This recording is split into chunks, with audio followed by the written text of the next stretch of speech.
Tonight, we are celebrating a trailblazer from the formative years of the Atari era. She was one of the first female designers ever, the first woman to get her name on a games box. And when I started learning about her life, I instantly admired the way she forged her own path. This is the story of Carol Shaw. Carol Shaw nasceu no ano de 1955. Ela nasceu e foi criada na cidade de Palo Alto, na Califórnia. O seu pai foi um engenheiro mecânico. O último trabalho dele foi na SLAC, o Centro de Aceleração Linear de Stanford. Ele também trabalhou na Varian e em algumas outras empresas. A mãe de Carol era dona de casa. Quando o pai foi demitido, sua mãe começou a trabalhar na biblioteca de Stanford. Morando no Vale do Silício e tendo um pai engenheiro, já era de se esperar que Carol fosse se interessar por exatas e tecnologia. Na infância e na adolescência, Carol teve vários conjuntos de treinos, conjuntos de construção e etc. Carol era muito boa em matemática, participou de vários concursos e ganhou alguns prêmios. Em uma entrevista de 2011, Carol relatou que ouviu comentários do tipo você é boa em matemática, para uma garota. Além disso, no ensino médio, Carol se sentia acanhada ao frequentar a sala de computadores, que era majoritariamente utilizada por meninos. My parents encouraged me to do math and science, but girls weren't expected to be good at math. Foi no ensino médio, nesse laboratório, que Carol utilizou um computador pela primeira vez, criando seu interesse por computadores no geral. Carol conheceu a linguagem BASIC para resolver problemas da aula de matemática e também conseguia jogar alguns jogos baseados em texto, como Star Trek. É possível encontrar o remake desse jogo na internet. Carol cursou a faculdade na Universidade da Califórnia, em Berkeley. Inicialmente ela não tinha certeza de qual curso seguir. Ela iniciou no College of Letters and Science. Eles tinham um diploma na área de computação, mas era engenharia elétrica. Carol então mudou para o College of Engineering e cursou o bacharelado em ciência da computação. Carol fez vários cursos de computação, com grande maioria focada em software, mas também fez alguns cursos em hardware. Carol se formou em bacharelado em ciência da computação em 1977 e então iniciou o mestrado em ciência da computação em Berkeley, com duração de 1 ano. Antes de começar na Atari, Carol já tinha um interesse por jogos. Ela costumava ir em um campo de minigolf, que tinha um fliperama com um computer space, onde ela jogou um videogame pela primeira vez. Também jogava Space Wars, ou The Galaxy Game, na Stanford Student Union. Carol também teve um jogo da Radio Shack, bastante similar ao Pong. Ela nunca tinha desenvolvido um jogo antes de ir para Atari, mas tinha bastante experiência com Assembly, graças ao programa de trabalho e estudos de Berkeley, que lhe deu a oportunidade de trabalhar na ESL em 1975, Amdahl em 1976 e em um emprego de verão em uma startup chamada MillPro. No final do seu mestrado, a Atari estava entrevistando alunos no campus. Carol fez uma entrevista com a Atari e algumas outras empresas. Ela foi chamada para trabalhar na Atari como game designer. Na época, isso significava ser a pessoa que faz o jogo inteiro, do início ao fim. At that time, one person would do the whole game, coding, the graphics, the sound, the gameplay, user interface, everything. Na sua entrevista com a Atari, Carol conheceu Alan Miller, que na época desenvolveu o Hangman, o famoso jogo da forca. Mais pra frente, Miller teve grande importância na vida de Carol. É possível que Carol não tenha sido a primeira mulher no mercado de games, mas definitivamente foi a primeira game designer da Atari. Enquanto trabalhava lá, Carol ouviu comentários inapropriados até do presidente da Atari, Ray Kassar.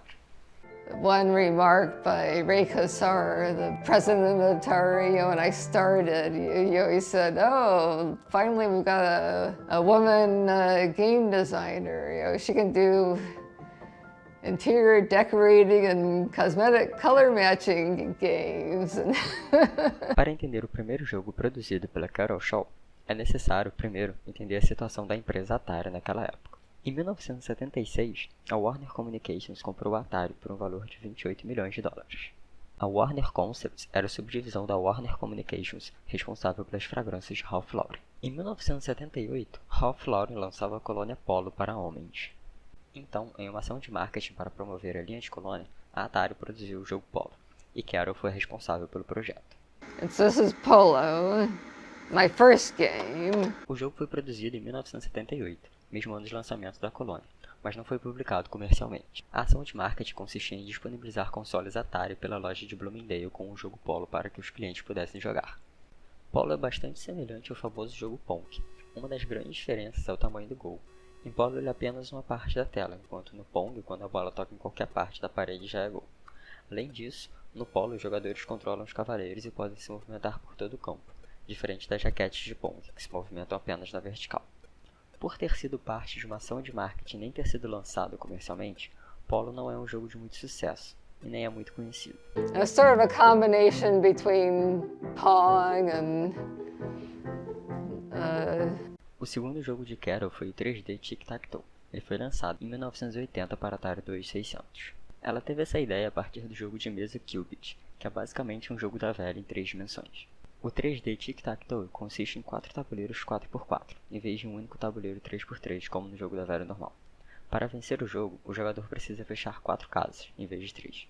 Isso pode ser feito em um único tabuleiro, na vertical, horizontal ou diagonal.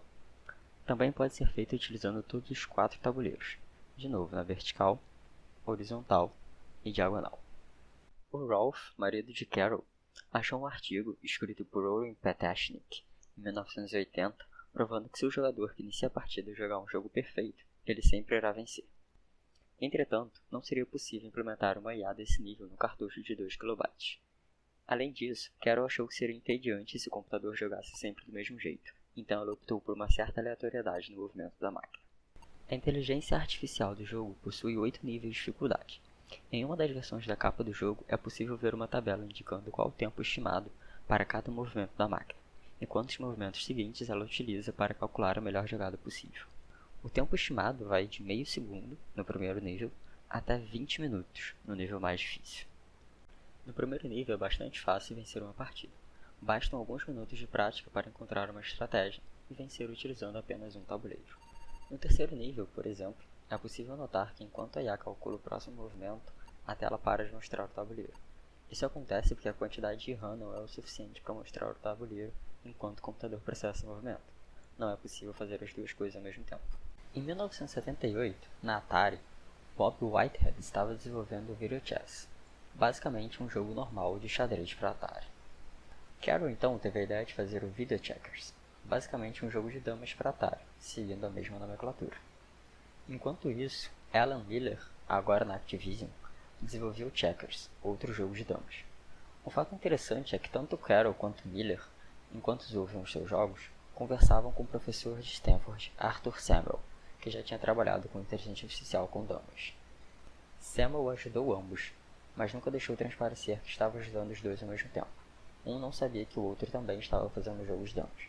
Video Checkers foi lançado em setembro de 1980, 2 meses depois do Checkers, da Activision. Depois de ambos os jogos terem sido lançados, Carol jogou seu jogo contra o de Miller, e venceu. A Atari tinha um jogo de fliperama Super Breakout, lançado em 1978, e queria fazer o port para Atari 2600. O jogo, em certo momento, pode possuir até 3 bolas em movimento, o que deixa a implementação mais complicada.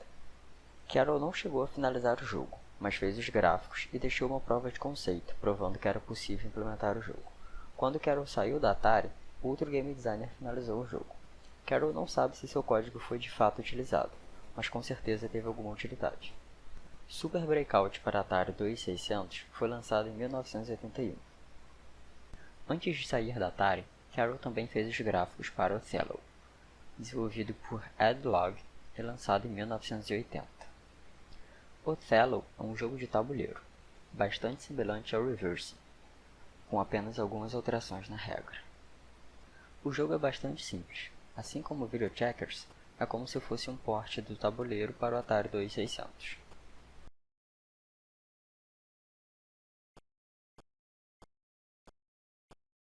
O 3D Tic-Tac-Toe também foi lançado para Atari 800.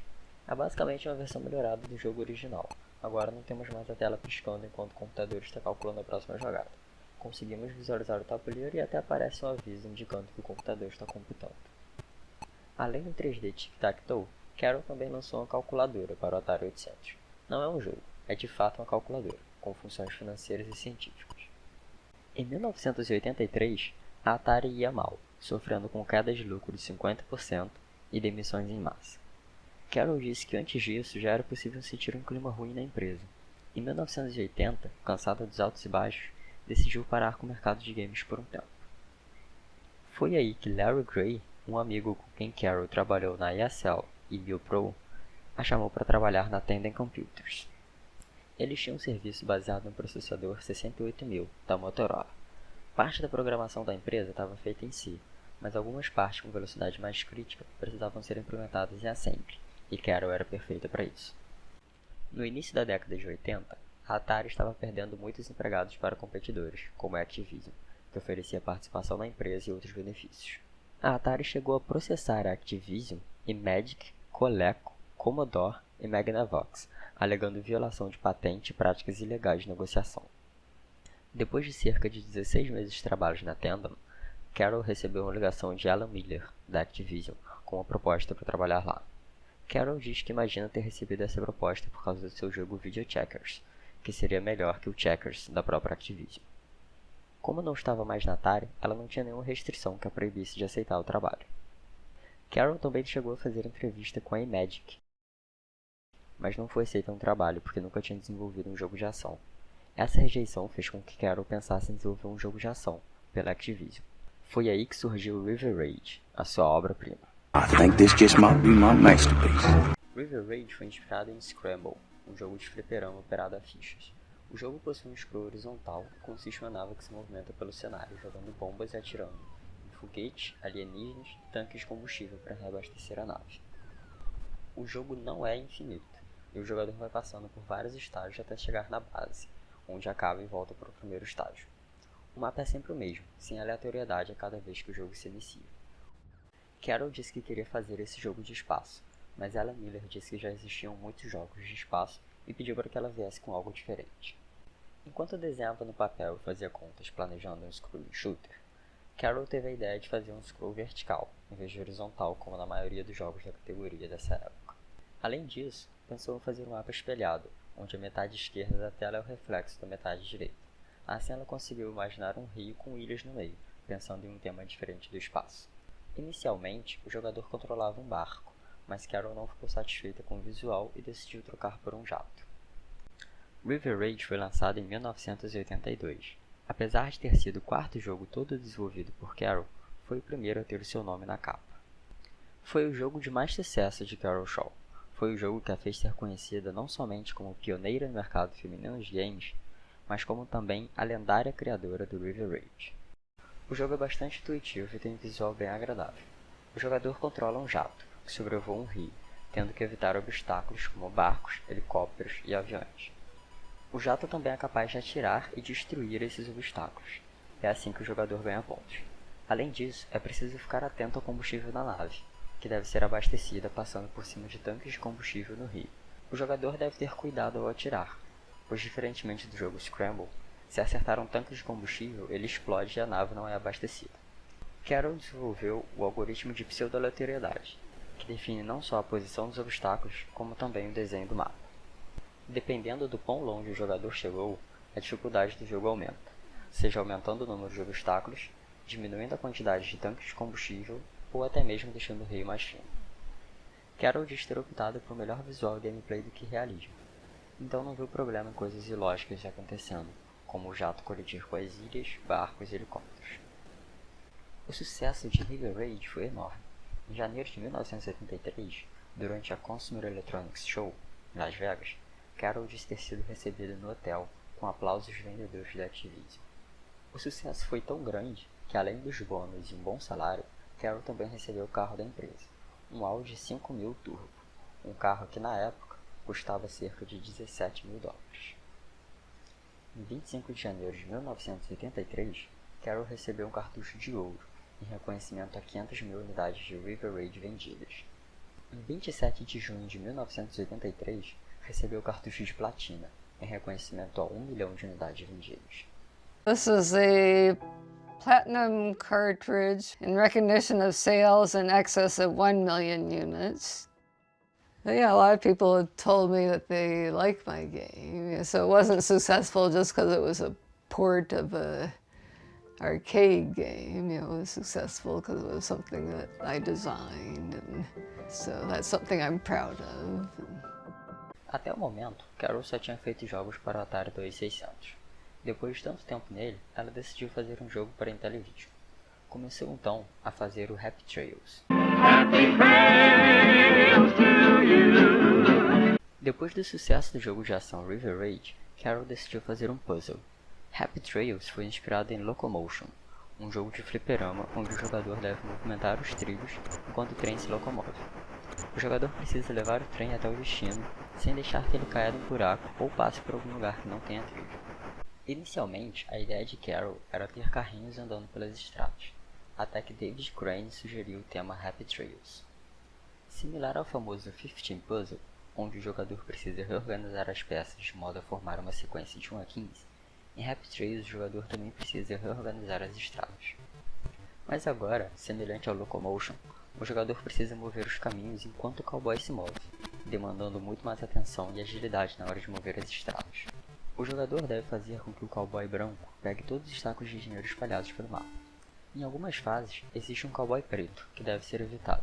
Também é possível pegar o item vermelho no mapa, que te deixa invencível, para eliminar o outro cowboy. Logo após o jogo Happy Trails, Carol trabalhou no port do River Raid para o Atari 800 e Atari 5200. Os dois consoles utilizavam o processador 6502, que também era o processador do Atari 2600, e Carol conhecia cada detalhe. Carol was known as the wizard of the 6502, and Carol certainly got that more than anyone. She understood how to wring all of the power out of it. Como o processador era o mesmo, o port não foi muito complicado, e ambos os jogos foram lançados no mesmo ano, em 1983. Os dois jogos são basicamente o mesmo, mudando apenas o console.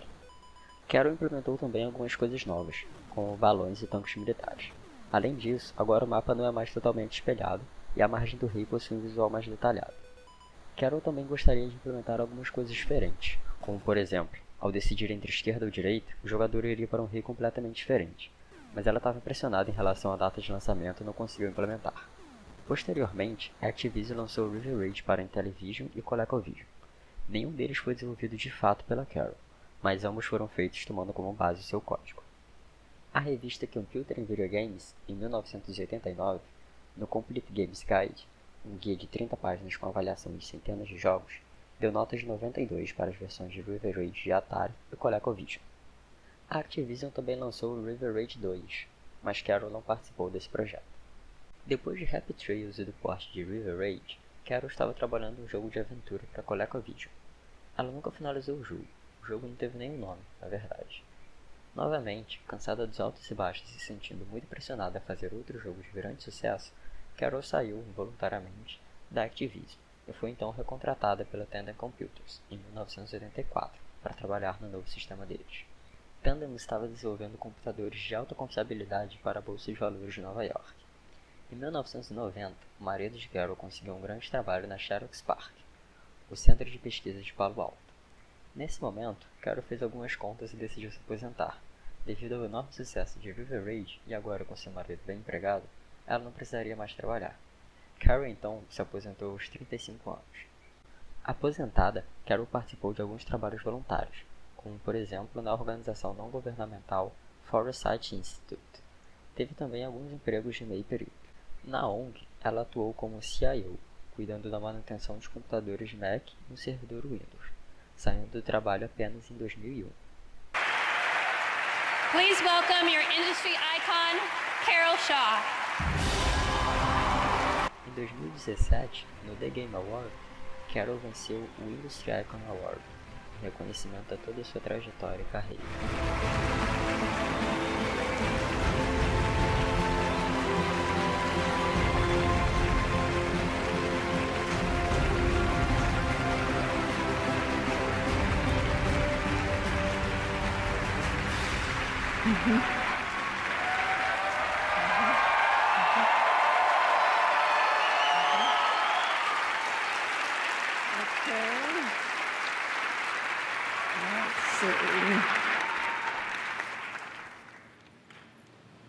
Well, thank you very much. This is a great honor.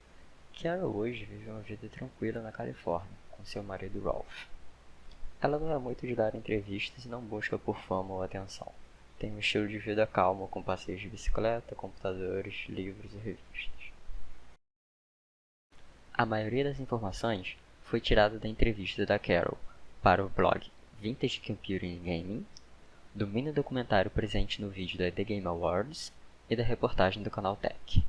Todos os prints de jornais foram tirados do site New York Times. Todos os clipes de jogos presentes no vídeo foram gravados por mim, com um emulador. Os clipes dos jogos de arcade foram retirados do YouTube.